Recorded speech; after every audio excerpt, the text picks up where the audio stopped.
Paix sur vous tous les frères et sœurs, vous allez bien. Aujourd'hui je vais faire une vidéo sur les mosquées, donc par rapport aux cagnottes qui se passent pour que justement il y en a des construites, et un petit peu plus profondément par rapport à en vérité quel est le but des mosquées en France, des prétendues mosquées. Puisque c'est ça qu'il faut se poser comme question. Donc qu'est-ce qu'elles ont le droit de faire, qu'est-ce qu'elles ont le droit de dire, etc. Donc je vais te le dire d'une manière très crue. On va aller dans ce livre de Serge Monast concernant le nouvel ordre mondial, etc. Et donc le plan occulte, oui, voilà, par rapport aux musulmans qui y a en France, il faut absolument qu'ils aient des prétendues mosquées pour se sentir bien chez eux. Voilà. Donc ça c'est un but, pas cramé, souterrain, justement, du nouvel ordre mondial, le fait de laisser construire ces mosquées pour que les musulmans soient dans l'illusion de pouvoir pratiquer leur religion, etc. Tu peux aller plus loin avec les rayons halal dans le clair, etc. Même si ça, en plus, ça fait encore du business, du pognon. Donc il y a aussi ce côté fric là-dedans. Donc voilà, donc toutes ces prétendues mosquées qui se construisent ici, déjà, il faut voir laquelle a été construite en première en France. Bah, c'est la mosquée de Paris avec un minaret de 33 mètres. Comprendra celui qui pourra pour la symbolique de ce chiffre. Et voilà, inauguré par François Doumergue, l'ancien président de la République en France, un franc-maçon encore une fois. Donc, on va commencer par ce livre, comme je t'ai dit, Serge Menace l'intégrale, où là, à la page 262, il parle de la déchristianisation de la France. Donc, résumé, la révolution dite française, en vérité républicano-franc-maçonnique, pour que, voilà, ça soit la franc-maçonnerie qui domine dans le pays, elle avait un des buts, c'est-à-dire de déchristianiser la France. La France est la fille aînée de l'Église, donc c'est pas n'importe qui, symboliquement. Et vous pensez réellement que ils vont laisser construire des dites mosquées d'une manière normale, aussi simplement qu'on l'en voit, avec des maires qui donnent des fois le terrain pour 1 euro symbolique, etc. Vous pensez vraiment que c'est gratuit tout ça? C'est faire preuve d'une grande naïveté quand même. Donc voilà, c'est ça le gros problème, c'est que les musulmans, ils pensent que tu leur construis une mosquée, ça y est, c'est parfait, on a tout ce qu'il nous faut. Mais qu'est-ce qu'on va dire dedans? Est-ce qu'on va prêcher la parole divine de un, ou plutôt déjà des hadiths? Voilà. On va justement aller dans Bukhari, dans le Muwatta, au passage, par rapport au Coran, présent sur un territoire, justement, qui n'est pas, on va dire, gouverné selon les lois prétendument islamiques, c'est-à-dire Coran et Sunna, même si c'est pas ma vision, il faudrait prendre que le Coran, mais bon, c'est encore autre chose. Donc ça, c'est une question qu'il faut se poser. Est-ce que déjà c'est crédible? Est-ce que c'est cohérent déjà? Parce que tu ne peux pas appliquer Coran et Sunna en France. Ensuite, par rapport aux dons récoltés et les millions d'euros que ça coûte. Ça, c'est encore une fois un autre problème. Pendant que justement des gens crèvent la dalle, etc. Je sais, on va me dire, c'est de la démagogie, tout ce que tu veux. D'accord. Les pierres, c'est les pierres. Un temple, c'est un temple. Mais faire le mal à des gens qui en ont vraiment besoin, c'est plus important. Et prier chez soi, il n'y a rien de négatif à tout ça. Même si, encore une fois, c'est ça le problème, c'est que c'est par la sunna que justement on oblige les gens à aller à la mosquée. Voilà. Par exemple, tous les vendredis, etc. Si tu n'y vas pas plusieurs vendredis d'affilée, tu es 3 petits points, à toi de vérifier qu'est-ce que tu es. Voilà. Donc c'est ça en fait le truc. C'est qu'ils les ont tenus premièrement en leur disant il faut absolument qu'on ait des mosquées partout. Ensuite, il faut absolument y aller. Donc du coup, la priorité, c'est de construire des mosquées, des mosquées, des mosquées, des mosquées, des mosquées. Rivaliser dans la construction de mosquées, ornées d'or, etc. Comme justement, pour les gens qui connaissent le fameux hadith. Voilà. Puisqu'il y en a, ils n'aiment entendre que les hadiths. Voilà. Bah, même dans vos hadiths, voilà.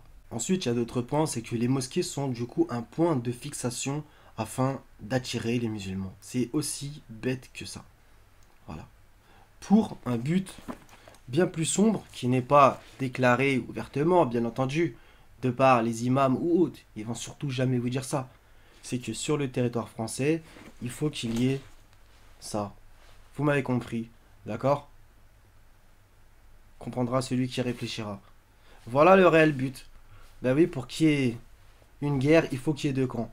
Ok? Et justement, on va le lire là-dedans par rapport à la première, la deuxième et surtout la troisième guerre mondiale. Donc, on va se faire une petite citation de Paul Rosen, ex-maçon, très illustre souverain, grand inspecteur du 33e degré. Tu vois, on y revient. 33e degré, la mosquée de Paris, minaret de 33 mètres. On va rien dire. Donc, je cite, il, c'est-à-dire l'homme, est tombé sous les coups de trois assassins, de trois infâmes qui ont soulevé des obstacles formidables contre son bonheur et contre ses droits et ont fini par l'annihiler. Ces trois assassins infâmes sont la loi, la propriété, la religion. De ces trois ennemis infâmes, c'est la religion qui doit être le souci constant de nos attaques meurtrières. Parce qu'un peuple n'a jamais survécu à sa religion et que c'est en tuant la religion que nous l'aurons à notre merci. La loi est la propriété et que nous pourrons régénérer la société en établissant sur le cadavre des assassins de l'homme la religion maçonnique, la loi maçonnique et la propriété maçonnique. Voilà. Donc la république maçonnique qui se fait passer pour la France au passage, met des douilles à tout le monde, fait croire à un Eldorado français qui n'existe pas ou peu. Voilà, tu sais très bien. Où les gens ont l'image de la carte postale parisienne avec la Tour Eiffel, le Sacré-Cœur, etc. Et ils finissent dans le 93, voilà, à faire des boulots des fois hyper pénibles, vivre dans des sales conditions, etc. Mais oh, masha'Allah, on a une mosquée, voilà. C'est un petit peu ça qu'on fait vendre aux gens. Donc moi, en disant tout ça, bah bien sûr que ça m'attriste en vérité, voilà. Surtout qu'encore une fois, c'est sur le dos de Dieu et au passage aussi de son prophète. Et justement, on va écouter une vidéo de Rachid El-Jay sur les cagnottes de mosquées, etc. et de Comprends ton djinn. Récoltez, récoltez, récoltez, donnez-nous, donnez-nous, donnez-nous. C'est toujours comme ça. Il y en a franchement marre. Construire des murs, des murs, des murs. C'est une dinguerie. Et comme je t'ai dit, qu'ils en soient conscients ou pas, ça va faire partie d'un plan bien plus profond et hyper diabolique. Donc le plan d'Albert Pike, donc franc-maçon du 33e degré. La troisième guerre mondiale fut pensée pour se faire partir de l'exagération des différences mises en évidence par les agents des Illuminati et existant entre le sionisme politique, Israël, et les chefs du monde musulman. D'après les plans écrits entre 1859 et 1871, donc la première mosquée de Paris, elle a été inaugurée en 1926, donc bien après. Cette guerre devait être dirigée de manière que l'islam, sous-entendu le sunnisme plus ou moins, le monde arabe incluant le mahométisme, bon ça c'est lui qui écrit comme ça, et le sionisme politique incluant l'État d'Israël, par conséquent les États-Unis, se détruiraient l'un et l'autre pendant qu'au même moment les nations restantes, et divisées les unes contre les autres, mais sur l'issue de cette guerre, seraient forcées de se battre entre elles jusqu'à un état complet d'épuisement physique, moral, spirituel et économique. D'accord ? Donc, au passage, la destruction des États-nations par plein de biais. Voilà. Donc, une Babylone partout, on va dire. Donc, par ce chaos généralisé, l'instauration du nouvel ordre mondial. Voilà. Donc, les mosquées, que les gens le savent ou non, voilà, elles servent à quoi en vérité? On va me dire, oui, mais Dieu, le meilleur stratagème, bien sûr, c'est sûr qu'il y a forcément même une part de bien. Les gens, voilà, ils peuvent se rapprocher du Seigneur, etc. Ça, je l'enlève pas, d'accord? Là, je parle du plan sombre de tout ça. Et qu'elle est, dans un certain sens, consciemment ou non, ou bon gré, mal gré, voilà, ce que ça va donner au final. Plein de mosquées, des milliers, etc. Dans un pays qui se revendique laïque, où l'État promotionne l'athéisme, même si en vérité, les FM là-haut, eux, sont satanistes. Donc c'est quand même bien marrant, entre guillemets, mais la ruse du diable est faible, justement. Voilà. Donc ça aussi, il faut que les gens comprennent. C'est un faux Eldorado. Et dans ce faux Eldorado, il faut que tu aies l'impression, l'illusion que tu puisses faire ton culte comme tu le veux. C'est-à-dire, il te faut des mosquées. Voilà. Sans compter que ça pourrait énerver les autochtones qui ne sont pas musulmans, donc sunnites. Voilà. Ça aussi, il faut le dire. Donc tout ça, c'est important à capter. Et après, on va se les faire, les petites vidéos. Ça va être une vidéo qui va être un peu assez longue, ça se peut. J'ai envie d'en parler d'une manière un peu tranquille. Donc là, on va se faire donc dans El Muwatta, donc dans le livre de l'imam Malik, donc un recueil de hadiths. Donc à la page numéro 7, Je te le mets comme ça, il n'y a pas de chipolata. Là-haut, le truc que j'ai fait en vert. Donc, d'après Abdallah ibn Omar, l'envoyé de Dieu aurait, soi-disant, j'ai envie de dire, interdit d'emporter, il y a écrit entre crochets, un exemplaire du Coran dans un voyage en pays ennemi. Ça, c'est Malik qui rajoute, et cela, a dit Malik, par crainte que l'ennemi ne s'en empare. D'accord. Bon, après, j'ai envie de dire, vu comment dans les mosquées, on parle pas du tout du Coran, ou très très peu, ils parlent plus de hadith qu'autre chose, bon. Mais voilà, donc t'imagines un petit peu, donc c'est-à-dire que, s'ils sont honnêtes intellectuellement, ils vont te dire, bah non, la France n'est pas musulmane jusqu'à preuve du contraire, ou n'est pas sunnite. D'accord, tout le monde le sait, ça serait pas fou de reconnaître ça. Mais là, il y a écrit quoi? Ça, c'est soi-disant, on va dire, une recommandation prophétique, d'après les sources, encore une fois, ce n'est pas de ma faute. Interdit d'emporter un exemplaire du Coran dans un voyage en pays ennemi. D'accord. Maintenant, je vais devoir le parler d'une manière normale, c'est que le sunnisme a ses torts et ses travers, c'est vrai. Maintenant, encore une fois, bah voilà, il y a plein de gens, ils se sont mis à connaître le Coran, etc. On va dire entre guillemets grâce à ça. Donc, d'un mal peut sortir un bien, voilà. Même si j'estime que le sunnisme n'a rien à voir avec l'islam originel, celui de tous les envoyés. Voilà. Ceux qui se sont soumis antérieurs au sunnisme, d'accord? Et même antérieurement au Coran. Voilà. Donc les gens de l'écriture. Voilà. Mais bon, ça, il fallait le dire aussi. Donc, qu'est-ce qu'on fait avec ce hadith? Qu'est-ce qu'on fait? Est-ce que ce n'est pas à mon avis, là je pose des questions, parce qu'il y en a, ils ont des fois les oreilles bouchées. Est-ce que selon le dogme sunnite, la France est un pays ami ou pas? Parce que là, avec ce hadith, il y a un grand problème. Donc sous-entendu, si tu peux pas prendre le Coran en voyage, après c'est vrai quand il n'y a pas écrit tu y habites, c'est vrai. Mais quoi qu'il arrive, c'est quand même intéressant de le noter. Donc qu'est-ce qu'il en est des mosquées sur un territoire qui en vérité ne veut pas de toi d'une manière souterraine et d'une manière affichée. Bienvenue, viens, Eldorado pour tous. Voilà. À base de contrôlé par la City, les sectes occultes, etc. Voilà. La City of London et toutes les grandes familles, etc. dans l'ombre de ce monde. Donc qu'est-ce qu'il en est? Et comme je t'ai dit, tu l'as entendu tout à l'heure, par rapport aux trois guerres.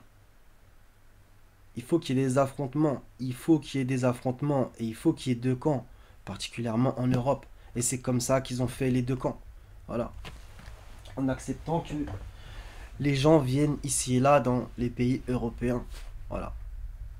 Ne le prends pas mal, je te fais pas une attaque personnelle, je te connais pas, si tu m'écoutes, voilà. Il faut que tu te rendes compte que c'est un plan d'envergure mondiale. Et que c'est un complot en vérité, oui. Je m'en fous, tu peux penser ce que tu veux si ça... Voilà, c'est un complot contre les musulmans, contre le sunnisme, etc. dans un sens. Voilà. Mais Dieu en sortira vainqueur comme d'habitude, j'ai envie de dire. Maintenant, est-ce que le sunnisme en sortira vainqueur? À vouloir s'exporter ici et là, même si en vérité c'est pas vraiment le sunnisme, c'est le salafo-wahhabisme. Ouais. Justement, balancé par les Saoudiens, etc. Ils balancent des millions, des millions, des millions pour qu'il y ait des hadiths et des mosquées en Europe. À quel but?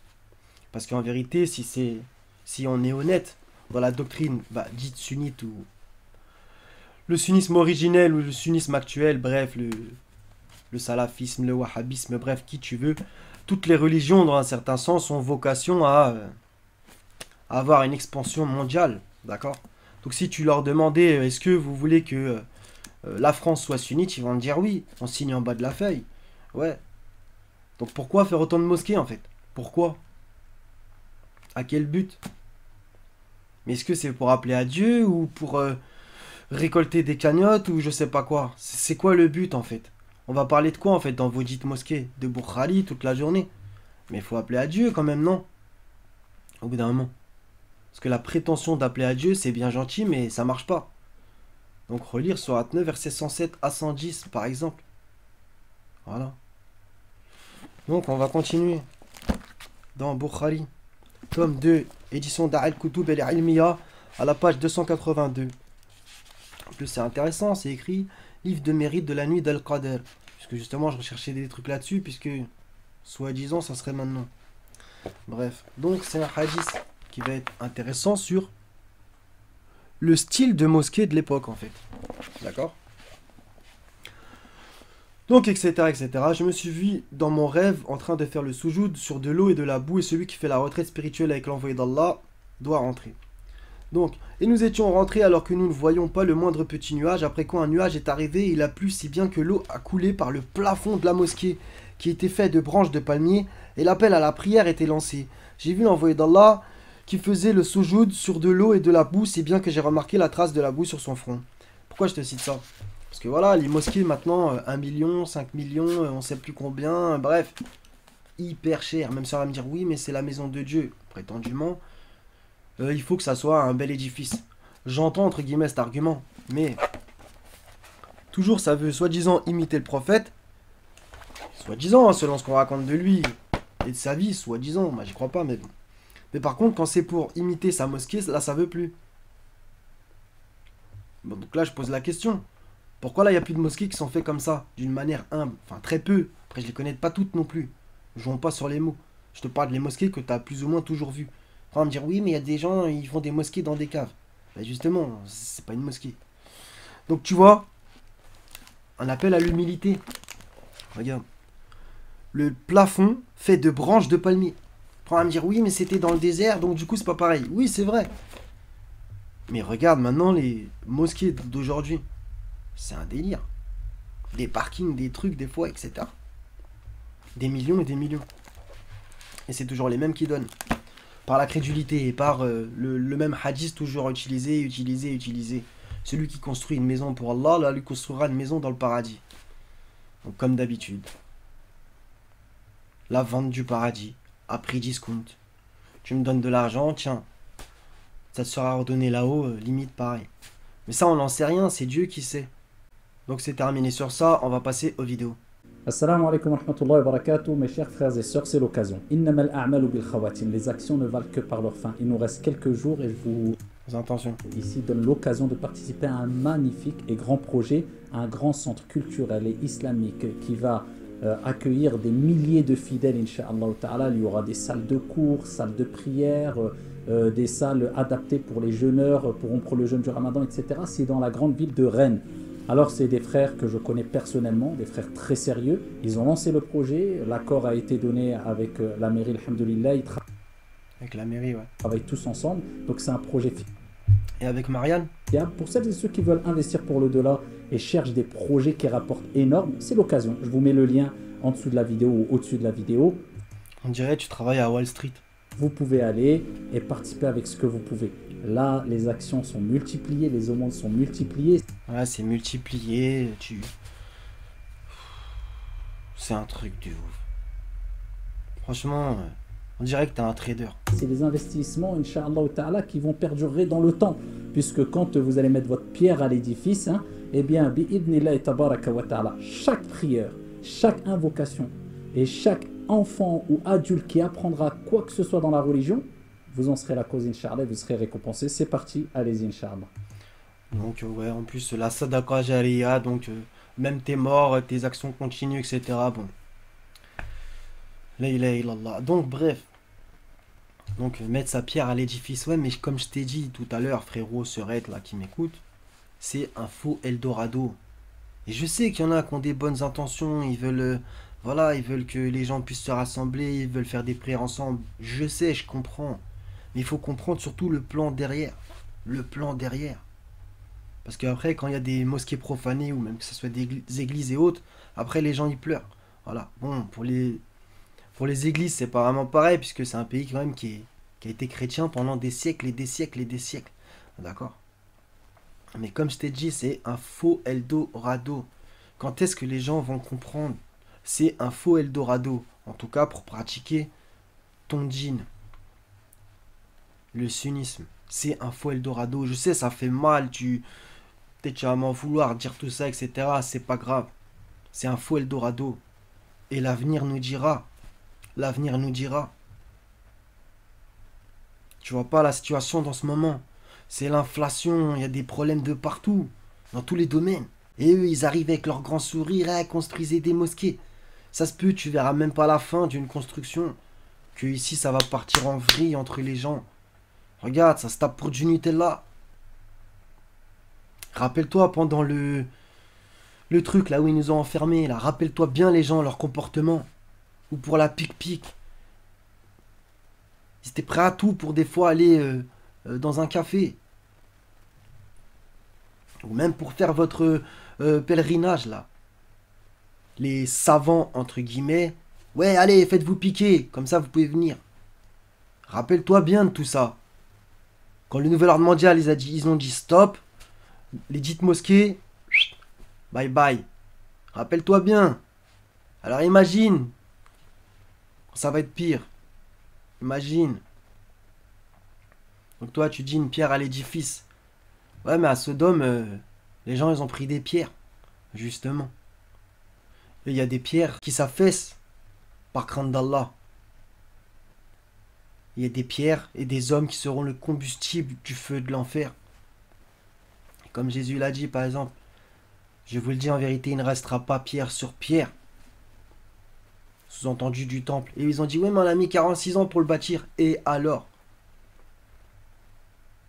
Rien n'est éternel, tout doit périr, sauf la face d'Allah. Donc faut revenir à lui. La terre, c'est un endroit de prosternation tout entière. Tu peux te prosterner partout. T'as pas besoin d'enfermer Dieu, entre guillemets, dans 4 murs. C'est même ridicule, en vérité, dans un sens. De croire qu'il est que là-dedans. Je sais que c'est pas dit d'une manière claire, mais t'as l'impression un peu. Quand tu regardes les fruits. Arrêtez de vous dire que Dieu, il faut absolument qu'on soit entre 4 murs pour pouvoir le trouver et être ensemble. On peut le trouver partout. Dans une montagne, même partout. Même dans une cellule. Tu peux le trouver partout. Tu l'appelles, il te répondra. Voilà, donc j'ai cliqué sur le fameux lien. Bon, si tu me crois pas, tu cliques ici, Coachisup El Amal.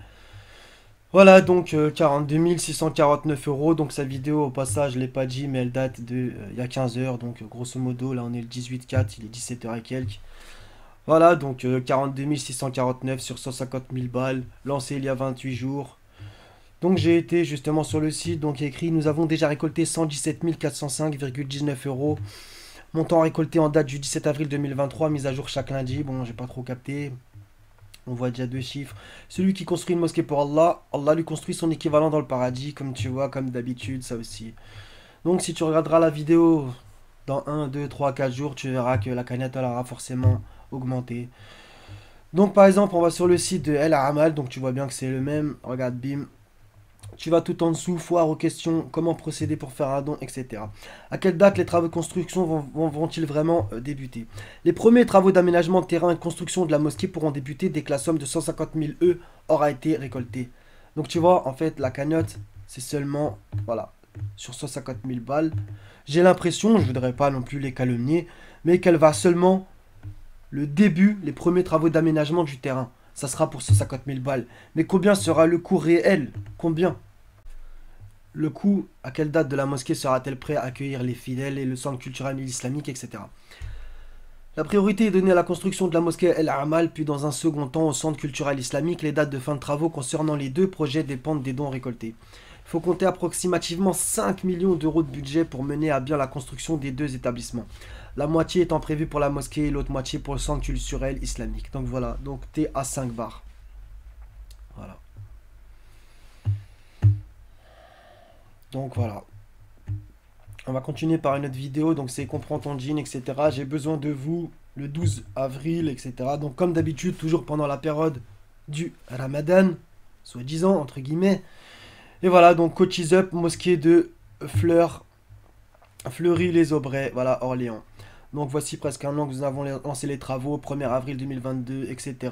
Donc là, ils ont besoin de 300 000 balles. Ils sont déjà à 269 595 au moment où je fais cette vidéo. Voilà. Donc c'est... Pour la pierre, franchement, les musulmans, ils sont vraiment forts, hein, franchement. Il n'y a aucune autre communauté qui arrive à construire comme ça des temples limite aussi facilement. Enfin, j'ai l'impression, en tout cas. Ah, Vraiment, dans le sunnisme, c'est assez impressionnant à la limite, hein. Franchement, on peut dans un certain sens, entre guillemets, louer ça. C'est qu'il y a une énorme solidarité et tout le monde a l'impression que voilà, il va gagner des hasanets. Donc c'est un petit peu pour ça aussi. Voilà. Et ce qui est dommage, c'est que c'est sur la crédulité des gens, voilà. Ils ont la sensation vraiment de faire les choses pour Dieu. Après, c'est Dieu qui récompensera les gens. Je suis personne pour me permettre de dire que ça sera pas récompensé. Voilà, le Seigneur connaît les cœurs. Maintenant, voilà, je pense que c'est pas la priorité. Loin de là. La priorité, c'est que les gens viennent à Dieu, sortir de cette tradition, revenir au Coran, voire même à la Bible. Mais bon, ça, c'est encore un autre sujet, etc. Et qu'on combatte le mal sur terre. Enfin, je sais pas. Voilà. On n'obtient pas son salut dans l'au-delà en donnant de la thune. Faut là un petit peu le comprendre quand même. Donc voilà, il y avait une autre cagnotte sur cette même mosquée Fleury-les-Aubrais, 7 420 balles collectées sur Litchi. Sur Litchi, tu vois, tu tapes cagnotte, tu tapes mosquée, voilà. Bah, il y en a beaucoup. Des cagnottes comme sur Coaches Up aussi, voilà. Ça fait pas mal d'oseille, etc. Bref. Donc voilà, c'est tout ce que j'avais à dire, grosso modo.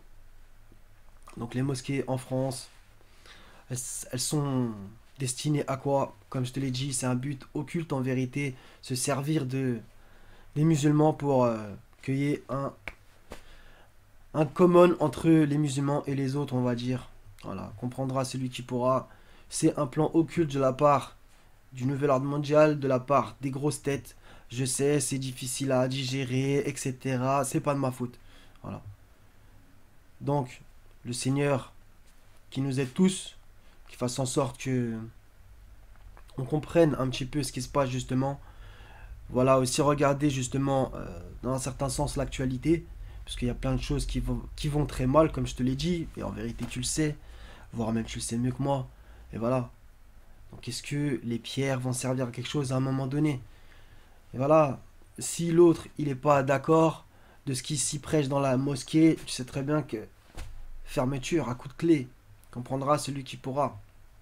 Donc est-ce que ces mosquées sont réellement déjà utiles en vérité pour très peu parler de la parole divine, pour, à mon humble avis, endormir les masses? Il y a toujours cette histoire de levée, de thunes, etc. Même si, encore une fois, je suis obligé de le dire, c'est vrai qu'il y a sûrement des gens qui y trouvent un bien. J'ai envie de dire grand bien leur face, et j'aimerais bien me tromper au final. Et Allah c'est mieux, et on verra ce qui se passera. Donc soyez tous bénis les frères et sœurs, à la prochaine, Inch'Allah. Paix sur vous tous.